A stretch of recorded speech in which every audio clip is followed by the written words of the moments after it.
चलो दोस्तों, तो अब हम लोग एनसिबल के अगले टॉपिक की तरफ चल रहे हैं। तो जैसे कि हमने लास्ट वीडियो में देखा था भाई, एनसिबल की लैब कैसे सेटअप करना है, तो हमने लैब सेटअप करना सीख लिया। अब हम थोड़ा सा देखते हैं भाई एनसिबल को इंस्टॉल कैसे करेंगे, एनसिबल का पैकेज कैसे इंस्टॉल किया जाएगा एनसिबल कंट्रोलर नोड पे, और किस तरीके से हम टास्क को पुश करेंगे, और पुश करने से पहले का प्री रिक्विजिट वर्क क्या होता है वो भी डिस्कस करेंगे। तो सबसे पहले तो हम चलते हैं भाई, यहाँ पर एनसिबल के कंट्रोलर नोड पे चलते हैं और वहां पर एनसिबल का पैकेज इंस्टॉल करना देखते हैं। तो ये चीज हमने लास्ट वीडियो में देख लिया था, तो अभी सिर्फ हमें एनसिबल इंस्टॉल करना है अभी यहाँ पे। तो दोस्तों मैं आपको बता दूं, एनसिबल इंस्टॉल करने के लिए एनसिबल का जो पैकेज है वो वर्कर नोड पे जरूरी नहीं है ना, कि वर्कर नोड पे भी हो। सिर्फ आपको एनसिबल का पैकेज एनसिबल कंट्रोलर नोड पे रखना है, बस हो गया। ठीक है। उसी के साथ साथ आपको एक चीज और ध्यान रखना है कि एनसिबल का जो कंट्रोलर नोड है, जब वो वर्कर नोड पे कोई टास्क पुश करेगा तो जो कनेक्शन बनाएगा दोस्तों, वो कनेक्शन बनाता है एसएसएच प्रोटोकॉल के थ्रू। तो आपको ध्यान लेके चलना है कि जो आपका कंट्रोलर है और जो आपका वर्कर है, एसएसएच एटलीस्ट होना चाहिए। ठीक है। वैसे तो बाय डिफॉल्ट आजकल जितने भी लिनक्स बेस्ड ऑपरेटिंग सिस्टम आते हैं उसमें एसएसएच बाय डिफॉल्ट इंस्टॉल्ड होता है, तो आपको करने की जरूरत नहीं है। बट कई ऐसी कंपनियों में होता है कि लोग एसएसएच हटा देते हैं, राइट। तो फॉर एग्जांपल, अगर किसी कंपनी में इस वाले वर्कर नोड से एसएसएच का पैकेज हटा रखा है, तो ये कंट्रोलर नोड कोई टास्क इस पे पुश नहीं कर पाएगा, क्योंकि बैकएंड में एनसिबल जो कनेक्शन बना के रखता है वो एसएसएच के थ्रू बना के रखता है। इसीलिए हम दोस्तों एनसिबल को एजेंट लेस के नाम से कॉल कर रहे होते, राइट। एजेंट लेस का मतलब क्या हुआ कि जिस नोड पे आपको टास्क परफॉर्म करना है वहां पे कोई एक्स्ट्रा एजेंट इंस्टॉल करने की जरूरत नहीं है, एक्स्ट्रा कोई सॉफ्टवेयर इंस्टॉल करने की जरूरत नहीं है।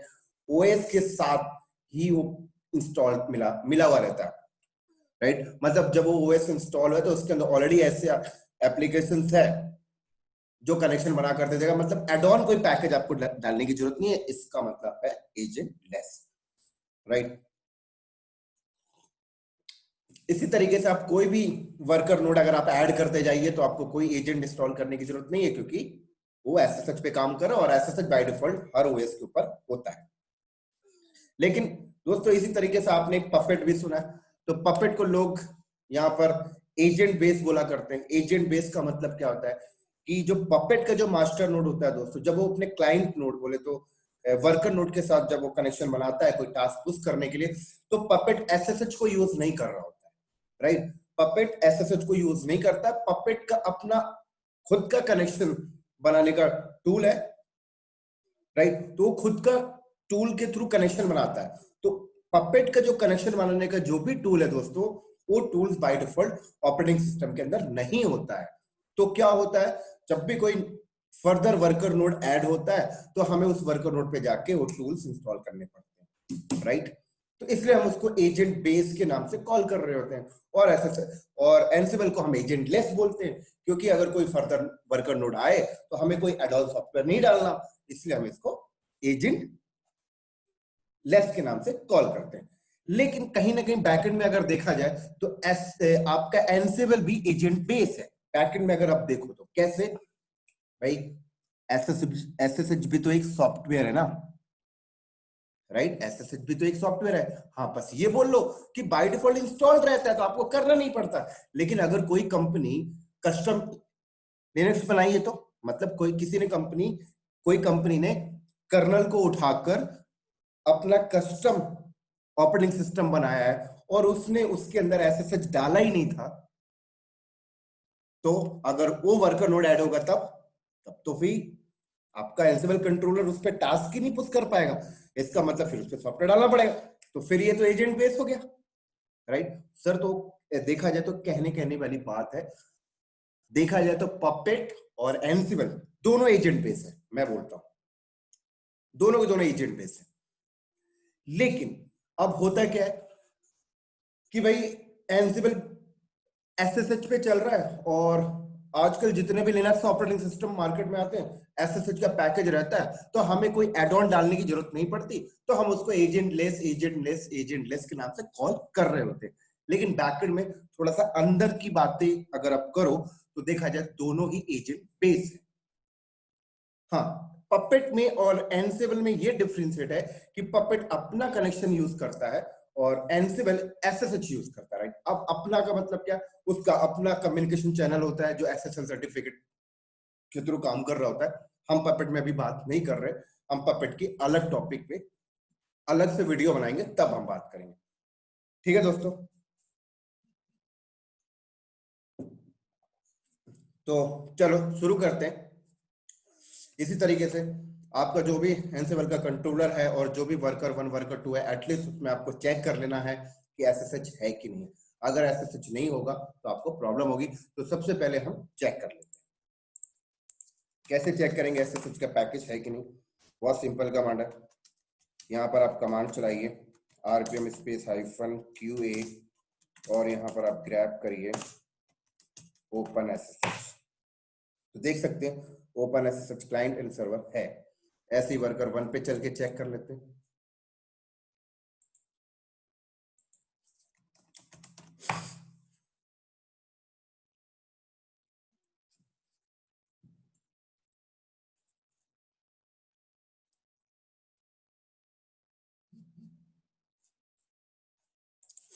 यहाँ पर भी हम चेक कर लेते हैं।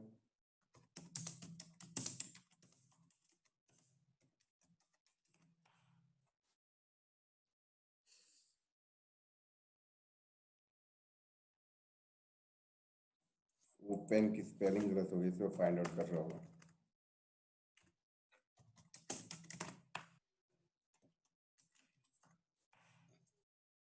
ठीक है, यहाँ पर भी वर्कर 2 पे भी चेक कर लेते हैं।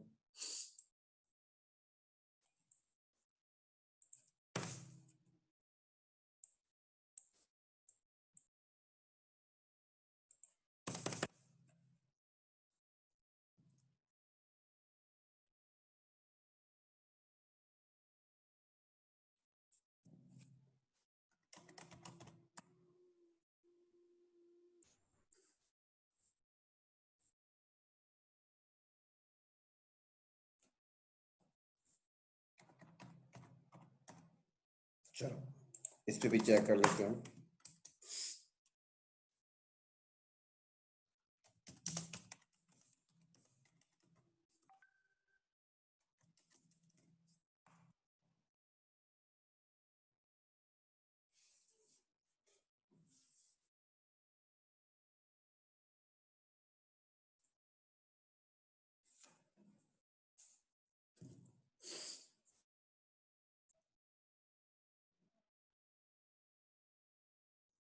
चलो इस पे भी है ऐसे ही। और क्या ध्यान रखना है, और आपको एक चीज यहाँ पे और ध्यान रखना है दोस्तों, कि जब ये एनसेबल कंट्रोलर जब यहाँ पे कोई टास्क पुश करेगा तो एसएसएच के थ्रू कनेक्शन बनेगा, वो तो ठीक है, लेकिन यहाँ से जब टास्क यहाँ पे पुश होगा तो किसका यूजर आईडी पासवर्ड यूज करेगा, ये भी एक क्वेश्चन आता है। भाई ऐसे तो कोई भी एनसेबल कंट्रोलर आके हमारा वर्कर नोड पे आके टास्क चला के चला जाएगा क्या? नहीं ना, कोई ऑथेंटिकेशन तो यूज करेगा यूजर नेम पासवर्ड, राइट। तो कोई ना कोई एक आईडी पासवर्ड वो यूज कर रहा होता है, चाहे वो नॉर्मल यूजर का आईडी पासवर्ड यूज कर रहा हो, चाहे वो एक रूट का यूज कर रहा हो। हाँ, नॉर्मल का यूज करेगा तो नॉर्मल यूजर के पास जो राइट्स है वो उतना ही टास्क परफॉर्म कर पाएगा। अगर रूट का यूज करेगा तो एवरीथिंग कर सकता है।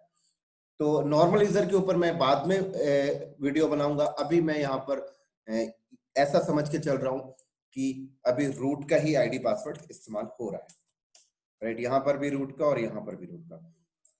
तो इसका मतलब फिर आपके एनसेबल कंट्रोलर को इस रूट का आईडी पासवर्ड पता होना चाहिए, राइट। अगर रूट का आईडी पासवर्ड अगर इसको नहीं पता तो फिर वो कीलेस वाला कॉन्सेप्ट भी होता है जो हम देखेंगे आगे चल के। बट अभी फिलहाल के लिए हमें क्या करना है, यहाँ पे रूट का पासवर्ड सेट करना है, यहाँ पे रूट का पासवर्ड सेट करना है, क्योंकि जब भी ये कोई टास्क यहाँ पर परफॉर्म करेगा तो ये पासवर्ड डिफाइन करेगा, तभी वो टास्क यहाँ तक पहुंच पाएगा। तो चलिए सबसे पहले हम वर्कर 1 पे आके पासवर्ड सेट कर लेते रूट का।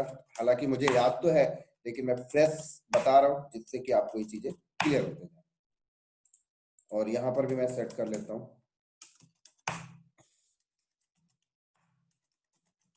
चलो, तो अब एंसिबल कंट्रोलर कोई टास्क पुश करेगा, तो जब वो वर्कर वन पे पुश करेगा तो वर्कर वन पे जब टास्क जाएगा तो वर्कर वन पे जब टास्क जाएगा तो वहां पर वो आईडी पासवर्ड डाल देगा रूट का, तो टास्क चल जाएगा। ऐसे वर्कर टू पे जब चलाना होगा तो वर्कर टू के रूट का आईडी पासवर्ड डाल देगा, टास्क चल जाएगा। लेकिन अब टास्क चलाएगा कैसे? टास्क जो भी चलेगा उसकी स्टार्टिंग होती है एनसिबल कमांड से, देख सकते हो आप। जो भी टास्क चलेगा उसकी स्टार्टिंग होती है एनसिबल कमांड से, स्टार्टिंग होती है एनसिबल की कमांड एनसिबल से स्टार्ट होती है। लेकिन अगर मैं यहाँ पर एनसिबल ANS करके टैब मार रहा हूं तो ये एक्सेप्ट ही नहीं कर रहा। क्यों नहीं कर रहा? क्योंकि भाई यहाँ पर एनसिबल का पैकेज ही नहीं है, तो कैसे एक्सेप्ट करेगा? तो मुझे यहाँ पर क्या करना पड़ेगा, yum install ansible। तो अगर मैं यहाँ पर yum install ansible करूंगा दोस्तों, तो ये इंटरनेट से पैकेज उठा लेगा, क्योंकि अभी अगर मैं चेक करूं तो मेरे सिस्टम में इंटरनेट चल रहा है। तो अगर आपके सिस्टम में भी इंटरनेट चल रहा होगा दोस्तों, तो आपने ये कमांड चलानी है और ये डायरेक्ट इंटरनेट से एनसिबल का पैकेज उठा लेगा और इंस्टॉल कर देगा। लेकिन अगर आपके सिस्टम में इंटरनेट नहीं चल रहा दोस्तों, आपको फिर गूगल पे जाकर एनसिबल का पैकेज डाउनलोड करना पड़ेगा और देन उसके बाद आप इंस्टॉल करोगे, राइट? तो वो भी हम आगे करके देखेंगे, अभी हम इस मेथड पे कर रहे हैं।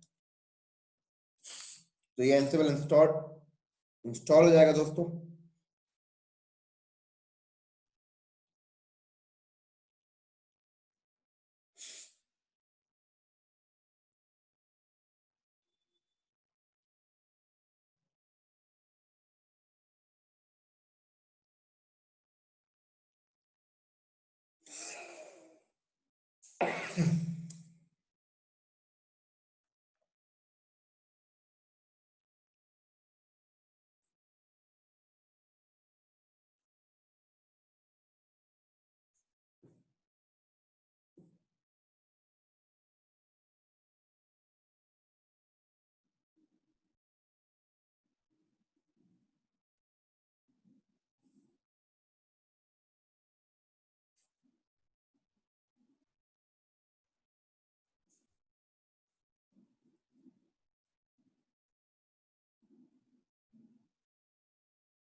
चलो, तो देखिए इंस्टॉल हो चुका है। और उसके बाद जब मैं यहाँ पर एनसिबल कमांड चलाऊं तो देखिए एनसिबल कमांड एक्सिक्यूट होने लगा। लेकिन अब यहां पर एक सवाल आता है कि मैं यहां से जब मैं एनसिबल से कोई टास्क परफॉर्म करूंगा तो क्या मैं वर्कर वन की आईपी दूंगा, क्या मैं वर्कर टू की आईपी दूंगा, या वर्कर वन का होस्ट नेम दूंगा, या वर्कर टू का होस्ट नेम दूंगा? तो आप यहाँ पर ऐसा कुछ भी नहीं देते, कुछ भी ऐसा मेंशन नहीं करते हो जब आप टास्क एग्जीक्यूट करोगे। आप यहाँ पर क्या करोगे अभी बता देता हूँ। तो दोस्तों क्या होता है, देखिए हमारा जो एनसिबल कंट्रोलर है जहां से हम टास्क पुश करते हैं, राइट, वहां पर एक इन्वेंट्री नाम का फाइल होता है, राइट? क्या होता है? एक इन्वेंट्री नाम की फाइल होती है। और इन्वेंट्री की वर्ड से अगर हम बात करें तो इन्वेंट्री का मतलब क्या होता है? कोई भी डॉक्यूमेंटेशन, राइट? फॉर एग्जांपल अगर आप अपनी कंपनी के एचआर टीम के पास जाए तो अगर एचआर किसी भी इंप्लॉय की इंफॉर्मेशन देखना चाहता है तो वो अपने इन्वेंट्री फाइल में जाता है और सर्च करता है, उसको मिल जाता है। ऐसे ही हम लोग अपना डेटा क्या करते हैं, किसी एक्सेल फाइल के अंदर रख लेते हैं, हम उसको इन्वेंट्री के नाम से भी कॉल करते हैं। तो ठीक इसी तरीके से यहाँ पर भी इन्वेंट्री का मतलब वही है। मतलब जब एंसिबल कंट्रोलर कोई टास्क परफॉर्म करेगा, राइट, तो जब भी एंसिबल कंट्रोलर कोई टास्क परफॉर्म करेगा तो वो क्या करता है, वो डायरेक्ट किसी भी वर्कर नोड की आईपी को मेंशन नहीं करता है। वो क्या करता है, वो अपनी इन्वेंट्री फाइल को पढ़ता है। यहां से कोई भी टास्क जब हम एग्जीक्यूट करेंगे तो क्या करेगा, वो अपनी इन्वेंट्री फाइल के पास जाएगा और अपनी इन्वेंट्री फाइल को पढ़ेगा कि उसकी इन्वेंट्री फाइल में कौन कौन से वर्कर नोड की इंफॉर्मेशन लिखी हुई है। तो अगर इसकी इन्वेंट्री फाइल में जो जो वर्कर नोड की इंफॉर्मेशन लिखी होगी, ये उस वर्कर नोड पे जाके टास्क को परफॉर्म करेगा। राइट। तो आप इन्वेंटरी फाइल में किसी वर्कर नोड की आईपी भी लिख सकते हो, किसी वर्कर नोड का होस्ट नेम भी लिख सकते हो, और आप इन्वेंटरी फाइल के अंदर यूजर नेम पासवर्ड भी मेंशन कर सकते हो कि भाई ये वर्कर नोड 1 का आईपी एड्रेस है और ये आईडी और ये पासवर्ड है, क्योंकि जब टास्क चलेगी तो कौन सी आईडी पासवर्ड से उस मशीन में टास्क को परफॉर्म करेगा, वो आईडी पासवर्ड भी आप इन्वेंटरी फाइल में मेंशन कर सकते हो। तो अगर मैंने इन्वेंटरी फाइल में ये आईपी मेंशन किया, जैसे वर्कर नोड 1 की 192.168.183. और मैंने 228 डिफाइन किया, और मैंने यहाँ पे 192.168.183.202। तो जब भी हम यहां से बैठ के कोई टास्क परफॉर्म करेंगे तो एंसिबल कंट्रोलर क्या करेगा, अपनी इन्वेंटरी फाइल पे जाएगा और वो देखेगा अच्छा इन्वेंटरी फाइल में ये 2 आईपी हैं, तो इन 2 आईपी में जाके टास्क परफॉर्म करेगा। हाँ, अगर आपने इन्वेंटरी फाइल में सिर्फ आईपी दिया है और वर्कर नोड का आईडी पासवर्ड नहीं दिया, राइट, जैसे आईडी रूट हो गया और पासवर्ड हमने नहीं दिया, तो फिर आपसे वो पासवर्ड प्रॉम्प्ट करेगा। अगर आपने इन्वेंटरी फाइल के अंदर ही जैसे आपने आईडी लिख दिया रूट एंड पासवर्ड लिख दिया redhat@123, तो फिर वो आपसे प्रॉम्प्ट नहीं करेगा, वो इन्वेंटरी फाइल से ही वो यूजर आईडी पासवर्ड ही पिकअप कर लेता है। ठीक है दोस्तों, तो अब यहां पर एक सवाल आता है कि ठीक है सर, आपने बता दिया इन्वेंटरी फाइल को पढ़ता है, लेकिन अब इन्वेंटरी फाइल होती कहां पर है, एंसिबल कंट्रोलर के अंदर कौन से पाथ में इन्वेंटरी फाइल होती है? तो सवाल अब ये आता है। तो इन्वेंटरी फाइल की जो लोकेशंस होती है दोस्तों, वो कहां पे होती है मैं आपको बता देता हूं। अब जैसे हमने इस पे एंसिबल इंस्टॉल किया है, तो आप यहां पर एक कमांड जैसे चलाएंगे, और कमांड हमने चलाया एंसिबल --- वर्जन। तो जब हमने एंसिबल --- वर्जन कमांड यहां पर हमने चलाया, तो यहां पर देख सकते हैं कि यहां पर /etc एंसिबल एंड एंसिबल के अंदर /etc/ansible एंड /ansible.cfg। तो क्या होता है, आप इस फाइल के अंदर जाएंगे तो इस फाइल के अंदर मेंशन है इन्वेंटरी फाइल का लोकेशन, इस फाइल के अंदर। तो अगर मैं इस फाइल के अंदर जाऊं /etc/ansible/ansible.cfg, इस फाइल के अंदर मेंशन है कि आपके इन्वेंटरी फाइल का लोकेशन क्या होगा। तो चलिए हम इस फाइल के अंदर चलते हैं और इस फाइल के अंदर जाके देखते हैं भाई एंसिबल इन्वेंटरी फाइल का लोकेशन क्या है। तो देख सकते हैं यहाँ पर डिफॉल्ट, ये देखिए डिफॉल्ट लोकेशन दिखा रहा है /etc/ansible/host।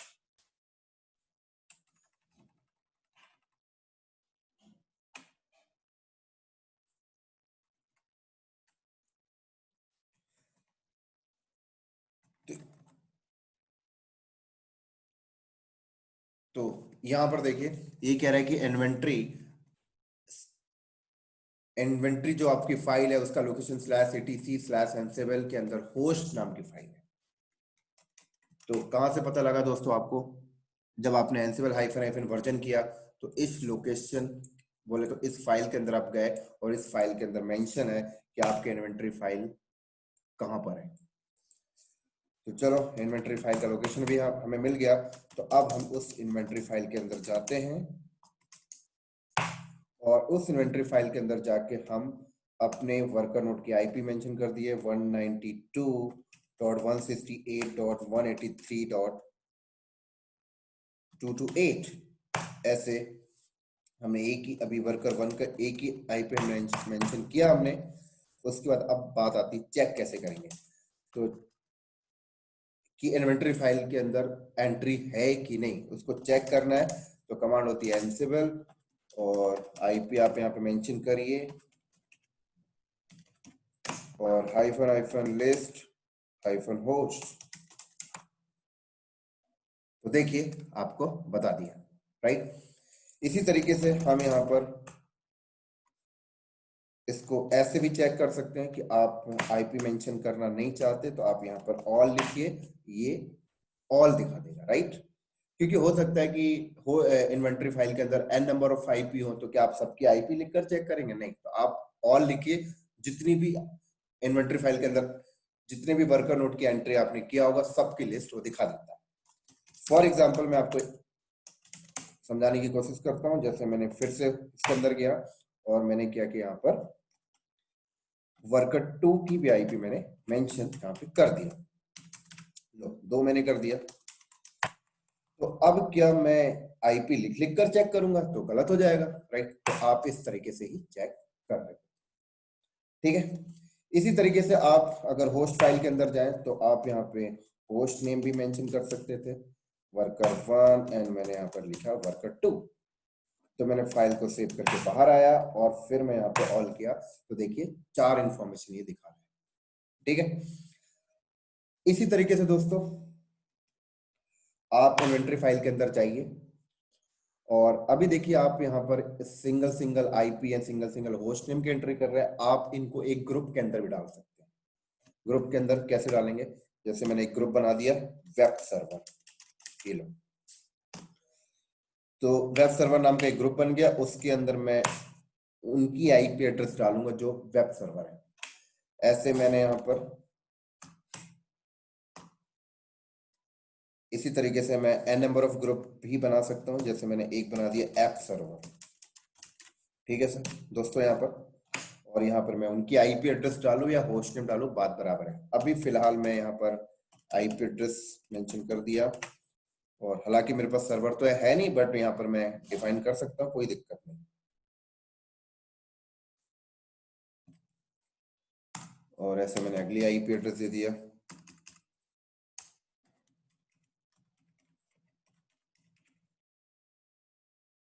224। तो देखिए 2 ग्रुप मैंने यहाँ पे बना दिए।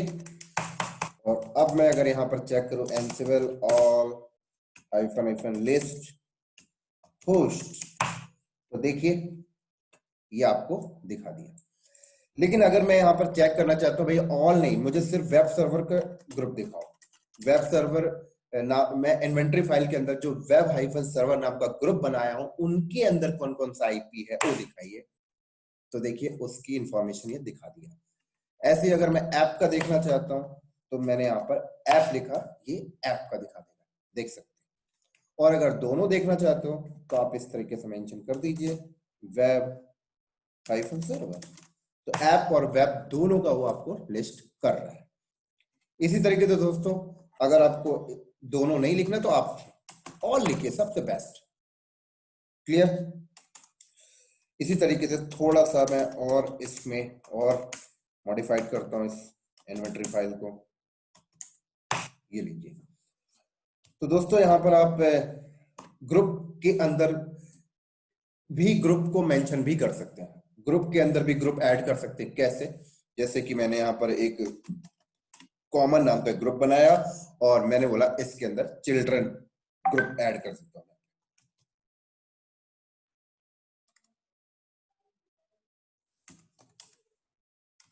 लो, तो जब मैंने यहाँ पर ये मेरा पेरेंट ग्रुप हो गया और चिल्ड्रन मैंने यहाँ पे चिल्ड्रन कीवर्ड मैंने यहाँ पे मेंशन किया और उसके अंदर मैं ग्रुप ऐड कर देता हूँ, राइट। तो जैसे मैंने एक ग्रुप ऐड कर दिया वेब हाइफन सर्वर और एक ग्रुप मैंने ऐड कर दिया यहाँ पर ऐप हाइफन सर्वर। तो हम इसको चिल्ड्रन ग्रुप बोल रहे हैं। तो ये हमारा पेरेंट ग्रुप हो गया और उसके अंदर चिल्ड्रन ग्रुप। तो ये ग्रुप 1 एंड ग्रुप 2। तो ग्रुप के अंदर ग्रुप आप यहाँ पर कॉल कर रहे हो। तो अब मैं इसको यहाँ पर अगर मैं एनसिबल कॉमन को कॉल करता हूं hyphen hyphen list hyphen all, तो देखिए ओह ऑल यहाँ पे नहीं आएगा, यहाँ पे कीवर्ड क्या आएगा, पोस्ट। तो देख सकते हैं दोस्तों। तो ये था आपका इन्वेंटरी फाइल के अंदर कैसे वर्कर की बोले तो कैसे वर्कर नोड की आईपी की एंट्री करते हैं, कैसे ग्रुप को कॉल कराते हैं, ये था। बट यहां पर एक सिचुएशन ये आती दोस्तों कि कोई बंदा बोलता है कि यार मैं ना ये वाली इन्वेंटरी फाइल नहीं यूज करना चाहता, नहीं कर इसको यूज ही नहीं करना चाहता। ठीक है, मैं जो भी एंट्री किया था मैं इसको अभी हटा देता हूं। ये लीजिए, मैंने इसको यहां से रिमूव कर दिया। तो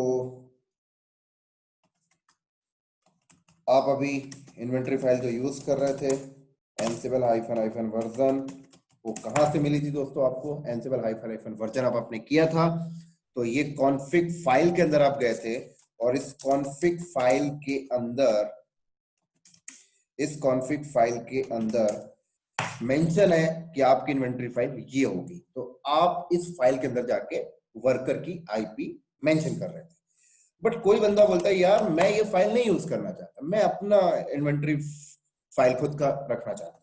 जैसे कि मैंने यहाँ पे बना लिया mkdir, और यहाँ पर मैंने नाम दे दिया जैसे माई इन्वेंट्री।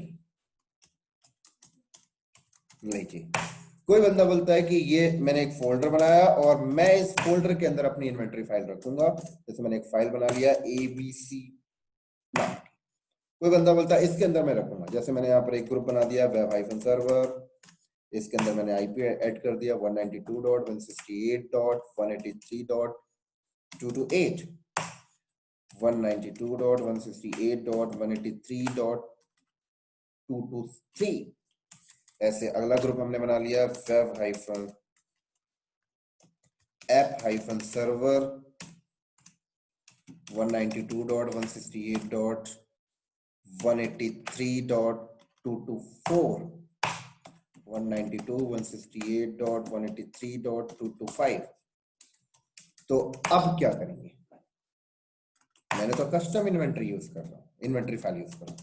तो अगर यहाँ पर मैं एनसिबल hyphen hyphen all hyphen hyphen list hyphen host अगर मैं कमांड चलाऊं तो देखिए उसको इन्वेंटरी फाइल के अंदर कुछ कंटेंट मिल ही नहीं रहा।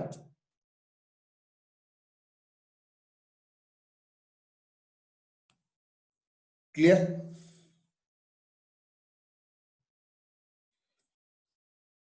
तो अब मैं यहां पर क्या करूंगा, मैं हाइफन आई करके अपनी इन्वेंटरी फाइल मेंशन करूंगा। आई बोले तो पाथ आप डिफाइन कर रहे हैं, इन्वेंटरी फाइल का पाथ। तो ये देखिए अब इसने पिक किया, राइट? तो इस तरीके से दोस्तों आपको काम करना पड़ेगा अगर आप अपनी कस्टम इन्वेंटरी यूज करते हो।